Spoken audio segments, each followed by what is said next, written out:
दोस्तों, मूवी की स्टार्टिंग होती है हमारे मेन हीरो से, जिसका नाम था लिवॉन, जो पूरी रात गाड़ी में सोने के बाद सुबह ब्रश भी गाड़ी में ही करता है और फिर रेडी होकर अपने काम के लिए निकल जाता है और एक कंस्ट्रक्शन साइट पर पहुंचता है। यहाँ इसी की तरह और भी कई वर्कर्स होते हैं जो गर्शिया फैमिली के लिए काम कर रहे थे। लिवन सबको काम समझाकर अपने बॉस के ऑफिस में पहुंचता है, जहां बॉस जो कि बेटी जेनी भी मौजूद थी। जेनी अपने फादर जो से कहती है कि मैंने अपना पहला सेमेस्टर क्लियर कर लिया है, और यह सुनकर जो काफी खुश होता है। इसी खुशी में जेनी अपने सभी दोस्तों को पार्टी देने का फैसला करती है, लेकिन जब पार्टी का टोटल खर्च बताती है तो जो कि कानों से धुएं निकल जाते हैं, और ये बेटी को समझाता है कि इतना खर्च करने की देखो कोई जरूरत नहीं है। लेकिन जेनी जो कि एक भी नहीं सुनती और दोनों बाप के बीच बहस होने लगती है, जिसका मजा लेवोन लेता है क्योंकि यह गर्शिया फैमिली को अपनी फैमिली की तरह मानता था और यह फैमिली भी हर बात लेवोन के साथ शेयर करती है। इसी बीच लेवान की नजर बाहर एक ब्लैक कार पर पड़ती है, जिसमें से कुछ गुंडे टाइप के लोग बाहर निकलकर एक वर्कर के साथ मारपीट करने लगते हैं। यह देखकर लेवान का खून खौल उठता है और यह कीलों से भरी एक बाल्टी को उठाकर इन गुंडों को सबक सिखाने चल देता है। पहले तो लेवान इन्हें बड़ी शराफत से समझाते हुए कहता है कि इस वर्कर को जाने दो और तुम भी पहली फुर्सत में यहाँ से चले जाओ, लेकिन यह गुंडे लेवान को चाय कम पानी समझकर इसे ही मारने चले आते हैं। और फिर शुरू होती है तगड़ी फाइट, जिसमें लिवॉन इन्हें अच्छे से सबक सिखाता है। लिवॉन का किलर स्टाइल देखकर गुंडे भी हैरान रह जाते हैं और अपने साथियों को बचाने उनके करीब नहीं जाते, और लिवॉन सबको मजा चखाकर इन्हें गन पॉइंट पर ले लेता है और डर कर सारे गुंडे यहाँ से 9 तो 11 हो जाते हैं। यानी मजदूर दिखने वाला लेवान काफी खतरनाक था। वर्कर लेवान से पूछता है कि आखिर तुम कौन हो। लेवान बिना जवाब दिए यहाँ से चला जाता है और फिर खुलासा होता है कि लेवान मजदूर बनने से पहले रॉयल मरीन कमांडो था, लेकिन फिर इसने वह नौकरी छोड़ सिंपल सादा जिंदगी गुजारनी शुरू कर दी। इसी बीच जेनी लेवोन के पास आकर उससे कहती है कि मैं तुम्हारी फाइट अभी देख चुकी हूँ, लेकिन आई प्रॉमिस मैं किसी को नहीं बताऊंगी। लेवान का कोई घर नहीं था, इसलिए जेनी इसे हर रोज की तरह खाना देकर यहाँ से चली जाती है। इसके बाद लिवान अपनी बेटी मैरी से मिलने जाता है, जो अपने नाना के पास रहती है। लिवान सिंगल फादर था और इसकी वाइफ काफी टाइम पहले मर चुकी थी। लिवन के फादर इन लॉ रॉथ इसे कुछ खास पसंद नहीं करते थे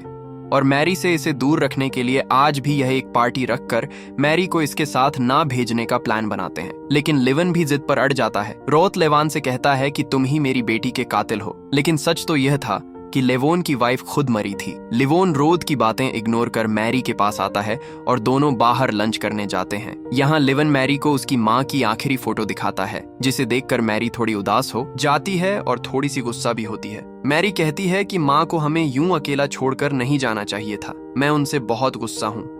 लेकिन लिवन मैरी को समझाता है और फिर उसे रो के घर छोड़कर वहां से चला जाता है। लिवॉन अपनी बेटी की कस्टडी रो से छीनकर खोद लेना चाहता था, इसीलिए यह लॉयर से मिलने जाता है। लेकिन लॉयर बताता है कि तुम्हारा केस काफी कमजोर है, क्योंकि हर कोई जानता है कि तुम्हारा घर ही तुम्हारी गाड़ी है। ऐसे में तुम मैरी को गाड़ी में नहीं रख सकते। लेकिन लेवान लॉयर से कहता है कि मैं पैसे जमा कर रहा हूँ, बस मैरी की कस्टडी मिलते ही मैं नया घर भी खरीद लूंगा। लेकिन फिर भी लॉयर को लेवान का केस कमजोर ही लगता है। लॉयर बताता है कि रोथ काफी अमीर है, इसी पैसे के दम पर उसने सबको खरीद लिया है, और तो और उसने कोर्ट में भी यह कह रखा है कि तुम दिमागी तौर पर बीमार हो। मरीन से निकलने के बाद तुम्हारी मेंटल कंडीशन और खराब हो गई है, इसलिए कोर्ट तुम्हें कभी भी मैरी की कस्टडी नहीं सौंपेगा। लिवॉन इन सब बातों को सुनने के बाद भी मैरी की कस्टडी लेने के लिए लॉयर को मोटी रकम देता है और कोशिश करते रहने के लिए कहता है। इसके बाद सीन शिफ्ट होता है जेनी पर, जिसने जो को मनाकर फाइनली पार्टी ऑर्गेनाइज कर ली थी। जेनी अपने सभी दोस्तों के साथ पार्टी में खूब मजे करती है और यहीं जॉनी नाम का एक बार टेंडर भी होता है, जो जेनी पर नजर बनाए हुए था। ये जेनी को देखकर जल्दी से किसी को मैसेज करता है और फिर से जेनी पर नजर बनाए रखता है। इधर हम लेन को देखते हैं, जो छोटा सा घर देखने आया था, क्योंकि अब यह और गाड़ी में नहीं रह सकता था, लेकिन इस घर की कंडीशन भी कुछ अच्छी नहीं थी। यहाँ लेवान उदास होकर सोचने लगता है कि उसकी लाइफ किस तरह गरीबी से कट रही है, उसके पास पैसे तक नहीं है। दूसरी तरफ हम पार्टी को देखते हैं, जहाँ जेनी खूब एंजॉय कर रही थी और इस बात से अनजान थी कि वाइपर और उसकी गर्लफ्रेंड जेमिस भी अब उस पर नजर रख रहे हैं। दरअसल यह दोनों सुंदर सुंदर कन्याओं को किडनैप कर अमीर क्लाइंट्स के पास भेजने का काम करते थे, और अब इनके निशाने पर थी जेनी, जिस पर काफी देर से यह दोनों चील जैसी नजर गड़ाए बैठे थे। और जैसे ही जेनी बाथरूम से बाहर निकलती है, वाइपर इसे पकड़ लेता है और आर्टेमिस के साथ जेनी को लेकर यहाँ से फरार हो जाता है।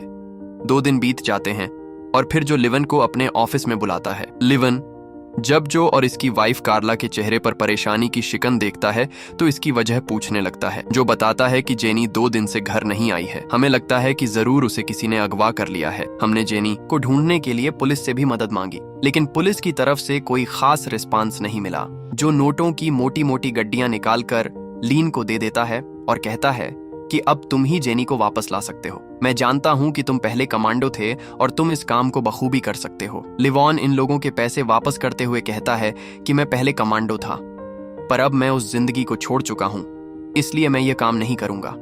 जो और कार्ला के लाख मिन्नत करने के बाद भी लिवॉन इनकी बात नहीं मानता है और यहाँ से निकलकर जंगल के बीच बने एक घर के पास पहुंचता है, जहां लिवॉन की मुलाकात अंधे आदमी गनी से होती है, जो कि पहले लिवॉन के साथ ही कमांडो में था। यहाँ लिवॉन गनी को भी जेनी के गायब होने की बात बताता है और कहता है कि मैंने उसे प्रॉमिस किया था कि मैं उसकी सुरक्षा करूंगा, वह बहुत अच्छी है। गनी से परमिशन लेकर लिवॉन अब जेनी को ढूंढने में जुट जाता है और जब यह जो के घर आता है तो यहाँ पर मातम जैसा माहौल बना होता है। सब लोग दुखी होते हैं, जबकि जो खुद को रूम में लॉक कर जेनी की तस्वीर को देखकर आंसू बहा रहा होता है।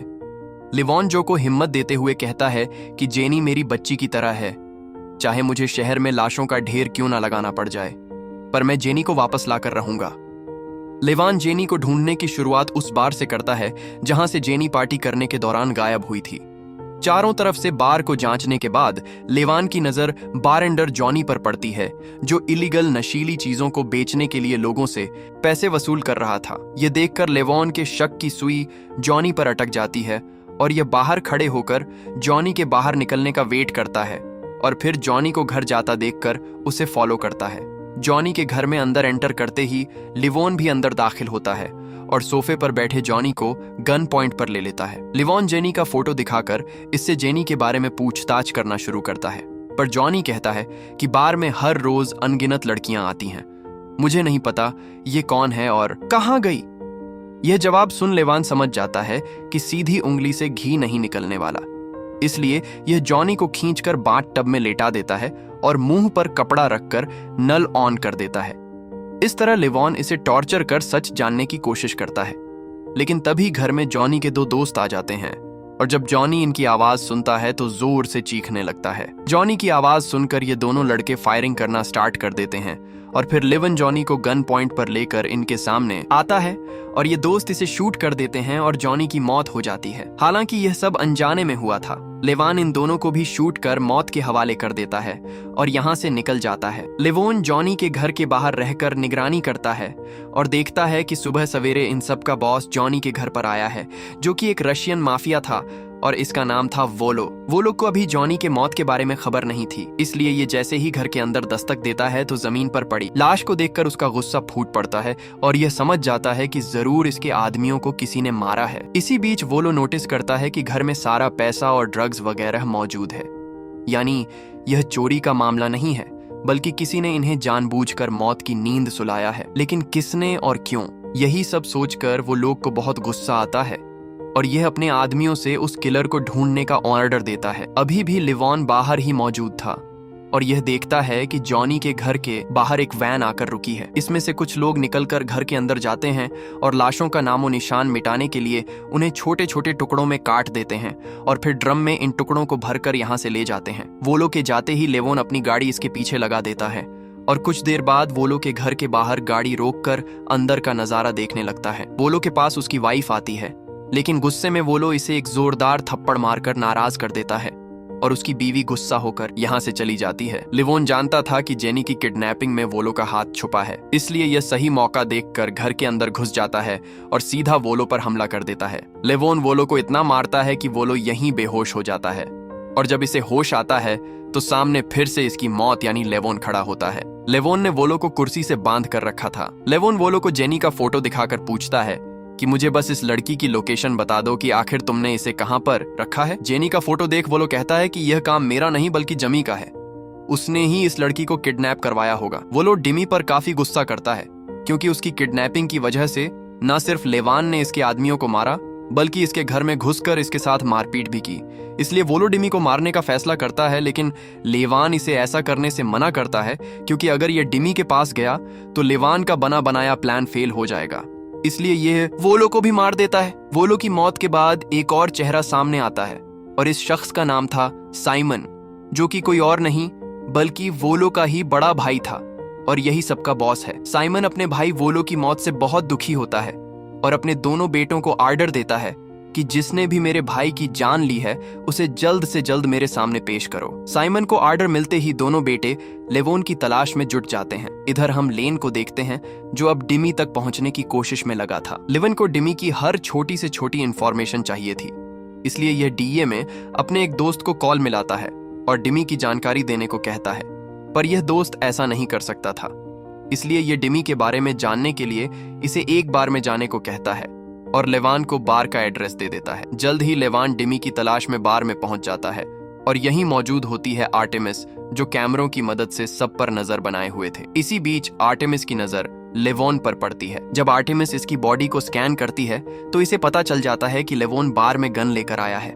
यह देखकर आर्टेमिस को लगता है कि लेवोन एक पुलिस वाला है, इसलिए यह सच जानने के लिए अपने एक आदमी को लेवोन के पास जाने का ऑर्डर देती है। लेवान इसे भी अपने प्लान में उलझा लेता है और खूब सारे पैसे देकर इसके बॉस से मिलने की इच्छा जाहिर करता है। पैसों के लालच में लेवोन को अपने बॉस के पास ले जाता है, जिसका नाम था डच। डच लेवान को देख के कहता है कि मैं किसी एरेग्रे से मुलाकात नहीं करता हूँ। डच जानता था कि लेवान बंदूक लेकर आया है, इसलिए यह अपने आदमियों को अंदर बुलाकर लेवोन को बाहर निकालने को कहता है। लेकिन लेवान इतनी आसानी से बाहर जाने वाला कहाँ था, इसलिए यह सभी चेलों को एक एक करके मारने लगता है और कुछ देरी में सबकी बैंड बजा देता है। इस बीच डच की नजर लेवान के हाथ पर बने टैटू पर पड़ती है, जिसे देखकर यह सब समझ जाता है क्योंकि पहले डच भी आर्मी में ही था। इसलिए यह लेवोन को रोक देता है और लेवान से पूछता है कि आखिर तुम चाहते क्या हो। इस पर लेवोन कहता है कि मैं भी बिजनेस करना चाहता हूँ, मुझे भी ढेर सारे पैसे कमाने हैं। यह सुनकर डच इसे अगले दिन ब्रेकफास्ट पर मिलने के लिए कहता है और डच की बात मानकर लेवोन अगली सुबह डच से मिलने चला जाता है। लेकिन यहाँ इसे डच नहीं दिखता क्योंकि उसने अपनी जगह आटे और डॉगी को भेजा था। ये दोनों इससे पूछते हैं, क्या तुम पैसे लेकर आए हो? ये सुनकर लेवान पैसे निकालकर इन्हें सौंप देता है। इतने सारे पैसों के बदले यह लोग इसे एक छोटू सा फोन गिफ्ट देते हैं और कहते हैं कि आगे की इन्फॉर्मेशन तुम्हें इस फोन के जरिए ही मिलेगी। सब बात फिक्स होने के बाद लेवान यहाँ से निकल जाता है। जब लेवान ड्राइविंग कर रहा होता है तो इसी बीच डच उसे कॉल करता है और बताता है कि तुम्हारी सीट के नीचे माल है जिसे बेचकर तुम्हें अच्छे खासे पैसे मिल जाएंगे, लेकिन अगर तुम्हें इससे भी ज्यादा पैसे कमाने हैं, बहुत बड़ा बिजनेस खड़ा करना है, तो फिर शाम के लिए तैयार रहना, क्योंकि आज शाम को मैं तुम्हारी मुलाकात एक खास शख्स से करवाऊंगा। ये सुनकर लेवान को अपना प्लान सक्सेसफुल होता हुआ नजर आता है और फिर यह सीट के नीचे से एक पैकेट निकालता है जो कि ड्रग्स थे। लेवान इन्हें बेचने के बजाय पानी में फेंक कर आगे बढ़ जाता है। इधर हम वाइपर और उसकी गर्लफ्रेंड आर्टेमिस को देखते हैं जो एक बड़े क्लाइंट के पास एक सूटकेस लेकर पहुंचते हैं जिसमें जेनी को बंद करके रखा गया था। ये वही क्लाइंट था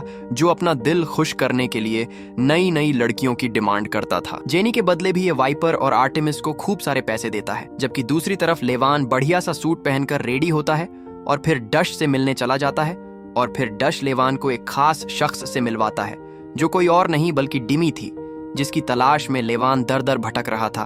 और अब फाइनली ये डिमी के पास पहुंच चुका था और यह सब इसने ड्रग के बिजनेस के बहाने किया क्योंकि डिमी चाहता था कि उसके ड्रग्स ज्यादा से ज्यादा सप्लाई हो। डिमी लेवान का आईडी कार्ड मांगता है और फिर इसकी एक फोटो भी जमा कर लेता है। डिमी लेवान को बहुत सारी नशीली चीजें सप्लाई करने के लिए देता है, लेकिन लेवान इन्हें सप्लाई नहीं करता बल्कि वेस्ट कर देता है। डिमी से मिलने के बाद लेवान अपने घर आ जाता है और यहाँ जेनी की पार्टी वाली रात के पिक्चर्स देखने लगता है ताकि कोई क्लू मिल सके। हर फोटो में इसे वाइपर नजर आता है जिसे देखकर यह सब समझ जाता है। लेवान जानता था कि वाइपर उसी क्लब में मौजूद होगा जहाँ डच रहता है, इसलिए ये वाइपर पर नजर रखने के लिए बार के बाहर गाड़ी लगा देता है और वाइपर के बाहर आने का वेट करने लगता है। पर चालाक आर्टेमिस लेवान को देख जान जाती है कि यह इनकी जासूसी कर रहा है, इसीलिए यह अपने आदमियों को लेवान को मारने का ऑर्डर दे देती है।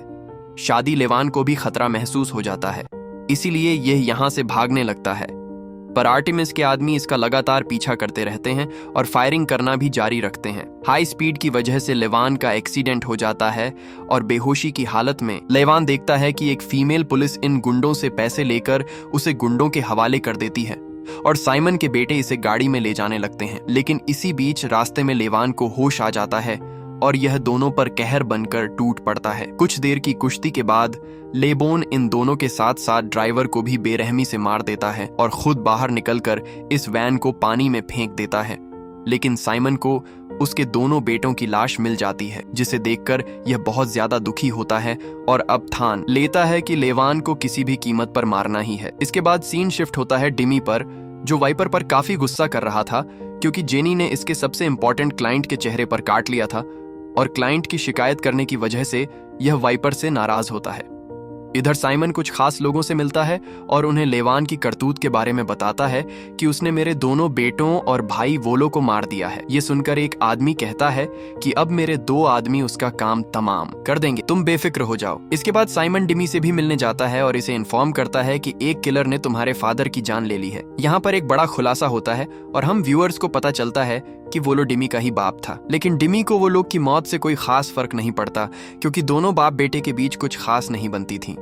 साइमन किलर की पहचान कराने के लिए डिमी को उसकी एक पिक्चर दिखाता है और डिमी समझ जाता है कि सबके पीछे लेवान का हाथ है। डिमी लेवोन का आईडी कार्ड भी साइमन को पहचान के लिए दिखाता है और फिर साइमन कहता है कि अब उसका निशाना तुम पर है। यह लोग अब लेवान की कुंडली खंगालते हैं और उसके बारे में सब कुछ जान जाते हैं और फिर रोहत के घर जाकर रोहत पर हमला बोल देते हैं, जिस वजह से रोहत मैरी को स्कूल से लेने नहीं जा पाता और स्कूल टीचर लिवॉन को कॉल कर बताती है कि आज मैरी को लेने कोई नहीं आया है। इसलिए लिवन खुद मैरी को लेने चला जाता है और समझ जाता है कि दाल में जरूर कुछ तो काला है। लेवान जब रथ के घर पे जाता है तो पूरे घर में आग लगी होती है, लेकिन फिर भी लेवान अपनी जान पर खेलकर रथ को बाहर निकाल लाता है। पर ही गुस्सा करते हुए कहता है कि इस सब की वजह तुम हो। लेकिन मैरी पिता की साइड लेते हुए कहती है कि इन्हीं की वजह से आपकी जान बची है। ये सुनकर रद्द कुछ नहीं बोल पाता। लिवॉन के लिए मैरी की प्रोटेक्शन पहले थी, इसलिए यह गनी के पास इसे छोड़ देता है और गनी से कहता है कि अब मैं ये सब खत्म करना चाहता हूँ। गनी इसकी बात समझकर इसे एक रूम में ले जाता है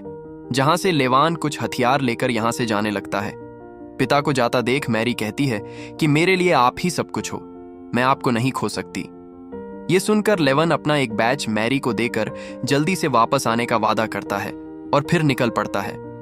इधर हम वाइपर और आर्टेमिस को देखते हैं जो जेनी को मारने के लिए जा रहे थे, लेकिन बीच रास्ते में ही जेनी इन पर अटैक कर देती है और गाड़ी डिसबैलेंस होकर क्रैश हो जाती है, जबकि जेनी मौके का फायदा उठाकर यहाँ से भाग निकलती है और रोड पर पुलिस की गाड़ी को देखकर उससे हेल्प मांगने लगती है। पुलिस जेनी को कार में बैठाकर वापस वाइपर के पास ले आती है, यानी ये वाइपर से मिली हुई थी। वाइपर आर्टेमिस जेनी को पानी में फेंककर उसे शूट करने ही वाले होते हैं कि इतने में क्लाइंट इन्हें कॉल कर कहता है कि मुझे जेनी दोबारा चाहिए। वाइपर मोटी रकम मिलने की वजह से जेनी को देने के लिए तैयार हो जाता है। इसके बाद सीन शिफ्ट होता है लेवान पर, जो डिमी के पास पहुंचकर उसके आदमियों को मारने लगता है। इसी तरह कई लोगों को ठिकाने लगाने के बाद यह आखिरकार डिमी तक पहुंच जाता है, लेकिन डिमी लेवोन से बचने के लिए एक औरत को अपनी ढाल बनाता है और उसे गन पॉइंट पर ले लेता है, लेकिन लेवान सीधा डिमी के हाथ में गोली मारकर इस औरत को बचा लेता है।